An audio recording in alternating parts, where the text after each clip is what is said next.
There are vanishingly few, cheap, new cars anymore.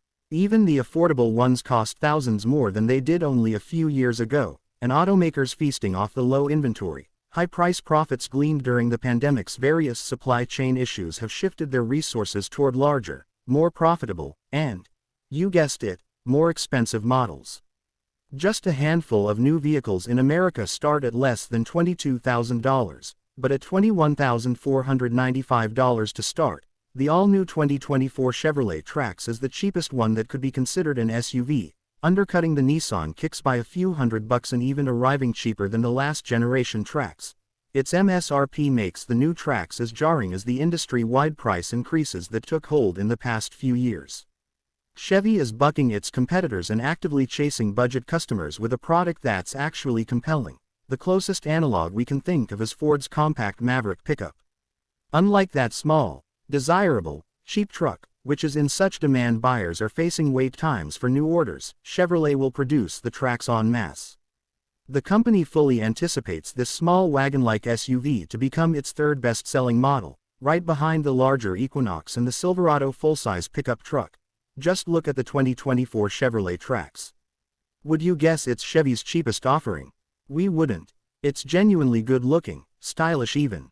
Confusing things further, it's more attractive and larger than the pricier Trailblazer that apparently competes in the same subcompact SUV segment.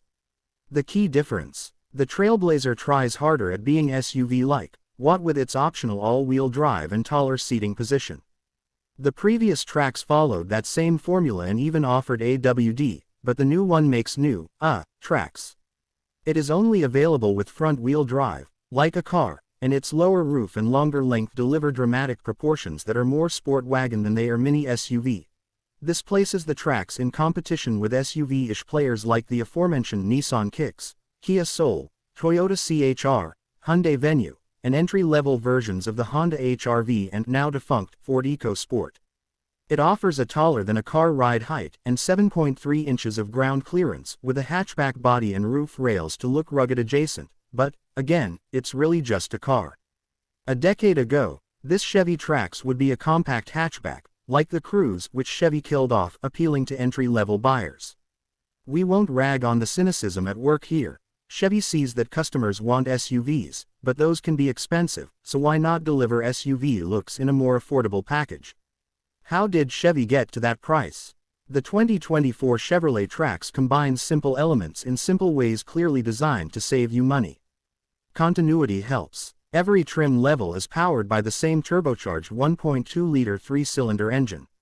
Every single Trax's strut-type front and twist-beam rear axle is tuned to deliver the same comfortable and well-isolated ride, regardless of their 17, 18, and 19-inch wheel choices. An odd, felt-like material serves as the base carpet layer under the seats and floor mats, which resembles the stuff typically used in out-of-the-way places like trunk liners. The door panels are mostly hard plastic. There also aren't a ton of available features, and some key safety items like blind spot monitoring and adaptive cruise control are optional. And yet the new Trax's basic setup works. It doesn't look outwardly cheap, and the cabin is roomy, with a pleasantly low dashboard that opens up an expansive view forward and to the sides.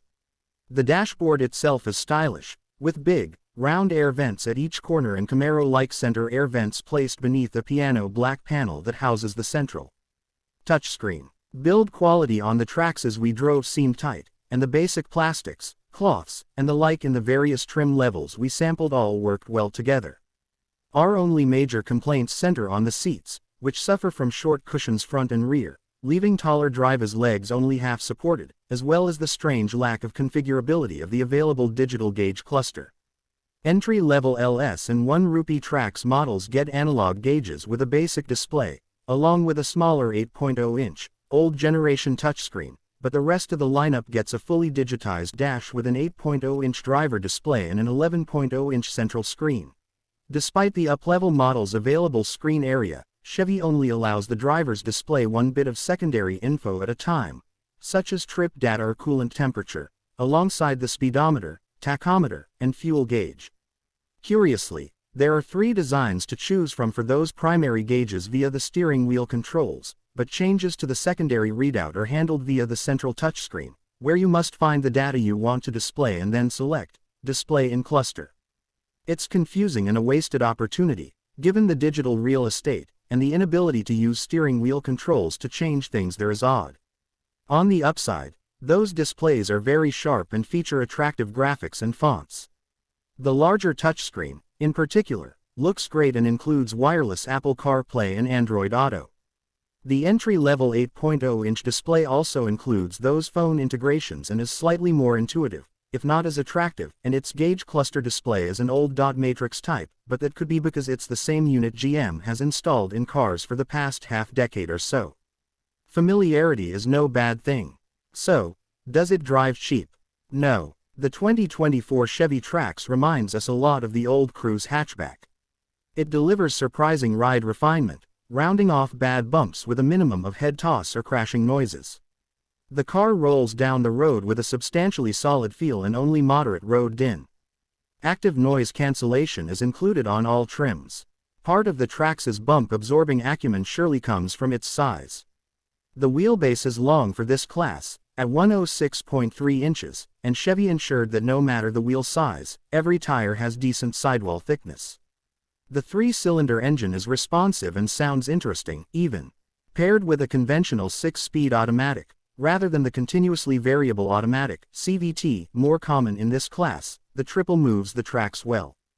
The transmission often tries for the highest gear possible, but the little engine's decent 162 pound-feet of torque helps deliver solid acceleration even without a downshift. Chevrolet also claims the new Trax is a full second quicker to 60 miles per hour than its more powerful, smaller predecessor, which we clocked to 60 miles per hour in a sluggish 9.0 seconds. We loaded one up with 4 adults and didn't notice the little engine struggle at all. Fuel economy is a bit of a low point, though, as we noted, an average of only about 24 mpg during our drive, well short of the Trax's 30 mpg EPA combined figure. Loosed upon some of North Carolina's twisty roads, the Trax wasn't exactly fun, though its handling is secure and there is minimal body lean in corners. The steering is too slow for the chassis capabilities and the long wheelbase, requiring more input than you expect for even gentler turns. At least the brake pedal works with a firm, assured action. It proved responsive, and the ride is decently isolated. A Trax to grind, no question. The 2024 Chevrolet Trax does the bare minimum and little beyond that, but it plays this game well. Consider the expectations at play. This is an extremely affordable car that delivers space aplenty, non-embarrassing styling, and the latest active safety features, even if some are optional, without overt reminders you're in something cheap. Kia is the only competitor that pulls off this same feat with its funky but smaller soul. Chevy will point out to anyone who will listen that no Trax starts at more than $25,000, even the top-level Trax Activ is priced at $24,995. Whether you pick up the entry-level Trax LS or 1 rupee, both of which get the smaller displays and analog gauges, or the LT, 2 RS, or Activ, which are more thoroughly equipped, you get the same limousine-like rear seat legroom, 25.6 cubic feet of cargo space, which more than doubles to 54.1 with the back seats folded, agreeable 3-cylinder engine, and, yep, a new car warranty. What more could you want for so little money?